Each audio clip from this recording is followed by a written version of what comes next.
question for Coach Tokarz. Weekend of camp, how do you feel about the quarterback room, how they've handled it, and what you guys have put upon them? It's fun watching those guys come along. I mean, having the summer is huge for us. Just being able to spend time, work rhythm, timing, execution, checks, all that stuff right now. I mean, we're still, once you put the pads on, it's always a little bit different. But I mean, right now we're getting up to speed. Everything's coming together, and I mean, just got to keep getting better every day. In the spring, you talked about Brock having to handle that room was experienced, and you guys were putting a lot on him. How has he handled that as camp rolled along? Sure. Well, I think, I mean, first off, starting with the summer for him, he gets to kind of repeat install and gain more comfort in that. You can see it. He's a lot more comfortable out there going out and just operating the offense. But it's the same, I mean, even for AJ, for Tate, even for Jordan, the guy that's done it over and over again, just those constant repetitions in the classroom, then out on the field and just continuing to polish the game. I think we're starting to see a little bit more of that. Hi, Jaheim. Threw for 4,500 yards and 45 touchdowns in this offense with these weapons around him. I mean, I got a couple of throws left in this arm, but I don't know. I mean, I know Coach Norvell's going to put me in a position to be successful, but I am a playmaker, and it's a system built for playmakers, though, so we're good. Keon, Johnny, Jaheim, Yep. Trey can also catch a ball at the backfield. I mean, how dynamic is this offense? Just How's it look right the weapons that we have. I mean, all the guys on the perimeter. Obviously, that running backs room. I mean, we got weapons. So ultimately, for our guys, the quarterbacks, we just got to make the right decision, own the football, and I mean, regardless of where it's going, whether it's in the backfield or to the tight ends, to the receivers, we got guys that can do stuff with the ball in their hands. So we just got to trust that too. You mentioned the improved weapons, but also the improved offensive line is key to everything, right? Absolutely. I mean, having the improvements that we've made up front, and then just the guys that are back and everything. I mean, the understanding of the system, just the rhythm of how we call plays, the expectation, and then the situational piece of it too. Just as we have a more veteran group, we've been able to learn and grow through those things, and then bring some of the new guys along. I got a question. Jaheim. How do you feel about doing charge progress this camp? I'll have to evaluate that later, but appreciate that, Mr. Bell. All right, thank you. Okay. What next steps, though? I mean, could Jordan have taken after last year that you guys wanted to do? And how far along has it come on that checklist for you? Sure. I mean, I think with Jordan, he's a super competitive guy that wants to be the best version of himself. So just continue to keep that foot on the gas, and I mean, coming out here and executing at a high level on a consistent basis. And that's not just making throws. That's getting us into the right looks, getting us into the right play. It's really the whole room in general. I mean, we talked a little bit this offseason about making the next best decision. Like, not every play call is going to be the perfect play call. Ultimately, you have the ball in your hands. You got to make the next best decision. Sometimes that's a throwaway. Sometimes that's throwing it at the back's feet. Just the ability to play the next play. You guys said earlier, we got playmakers all over the field, so we just got to trust that and give ourselves a chance to play another snap. AJ Duffy, what kind of progression have you seen second year in college? What kind of progression have you seen from him? Yeah, these last two practices, I think, are two of the better practices that AJ has had. Yesterday was probably his best.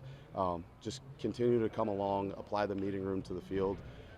He's a guy that, as he continues to get the reps under his belt, just like a lot of the other guys, he's going to continue to come along. So pleased with that progression though right now. Coach Norvell said at kickoff that he told Jordan, I think, after the 2022 spring, that he was capable of winning a Heisman. He was capable of the next. When did you think he could be that good? I think Jordan, I mean, to answer your question in short, pretty quick after, I mean, that 2021 season, you saw more of Jordan Travis, the person, and not the player yet. Okay, so you saw the competitive drive that he has, the toughness that he has, those elite qualities, those elite characteristics that don't show up on a stat sheet or in a box score, and then the progressions that he made physically the following year. I mean, just he's the total package when it comes down to it. I'm super proud of Jordan, just his journey and the way that he's worked. Getting into the 2-minute drills today, what did you see from the quarterbacks that could be worked on? Or Sure. You'd like? Just overall understanding of really the situation. I mean, time is your friend.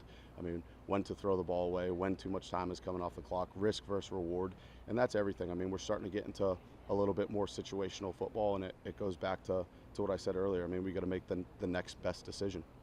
When the defense, sort of the 11-on-11 stuff, when they throw different looks and exotic things, do your guys already know that might be coming, or is that a surprise to them? I try and stay away from kind of scripting for success with those guys as much as possible. I'd rather have them kind of learn the stove is hot by touching it, and it's all stuff that we cover in the meetings and everything, but then it's a lot different when you're standing back there at 5 yards looking at 11 guys that are coming at you trying to rip your head off. Obviously not in practice with the green jerseys, but so then just be able to apply the meeting room to the field and be able to do that with a calm mind and go out and execute.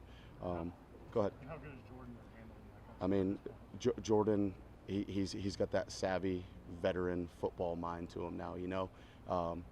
He doesn't always fall for the bait. You know what I mean? And he understands what we're trying to accomplish with the offense. I think one of Jordan's greatest qualities within our offense is the fact that he knows what we're trying to do schematically ourselves, what the answers are built in, and then what the looks are to get us into, what the checks are to get us into. So I think that comfort that he has gives him confidence to go out there against different looks. How impressed have you been with the playmaking of the DBs through 6 practices? Feels like they're making it hard for your guys. Yeah, I mean, it reminds me of when you hear some of the former players come back and they talk about just the competitive practices, offense, defense, every single day. Iron sharpens iron. I mean, our guys are our quarterbacks, everybody, quarterbacks, receivers, running backs, tight ends, offensive line, they get better with the man across because of the man across them. And I mean, what our secondary has done, it's been really impressive, and it's going to be fun to watch those guys continue to get after it. Talking about that savvy mind that Jordan has, Sure. and you've got true freshmen like Brock, a freshman like AJ, and then Tate kind of in the middle. As a quarterbacks coach, how challenging is it to have all these sort of different, I guess, skill sets, and how has Tate kind of adapted to being that kind of Right. guy? I think it's twofold. As a coach, you got to be just aware of how you're presenting and how you're teaching things, just because each guy is at a different point in their development. But at the same point, I mean, Jordan, I've said it before, Jordan does a great job leading that room and taking ownership of just helping those other guys grow as well. So I think that there are going to be those moments too where Jordan, I will even just give Jordan the floor to say, hey, like, explain to the room how you saw this and what your thought process was. And so some guys might not quite be there yet, but I think it gives them the chance just to hear a guy that's done it and done it at a high level and just how he goes about it. There's been moments where there's miscommunication with some of the newcomers between Jordan and Keon and Jaheim, and he's gone over and talked to the players after. How much you encourage that to watch the younger players to watch that and make sure they're doing that when there's something like that happens? I think it's awesome. I think it teaches guys how to take, quarterbacks specifically, just how to take ownership of the offense, and whatever the outcome is, whether it's a good or bad play, whatever that is. I mean, you're taking ownership. It falls on our shoulders ultimately. Each guy, we encourage them to lead in a way that's most genuine to them, and that's what Jordan does. And I mean, it's great for the other guys to see that, because there's not one type of leadership. Each guy is a little bit different. I know it's cliche, but takes one play away. Yeah. Seemingly. I mean, does he embrace that urgency? How have you seen him kind of come along? I think he does. It's just it comes to the day-to-day preparation, and that's also on me as a coach. That's me to push the urgency in the room, because it's not just Tate. Everybody else has to get better. AJ's got to continue to come along. Brock has to continue to grow. I mean, even Dylan and Michael. You know what I mean? Those guys, they serve a purpose. They serve a role on this team, and it's my job to get the most out of them. So. All good? Thank you, guys. I appreciate it. Have a good one. You too.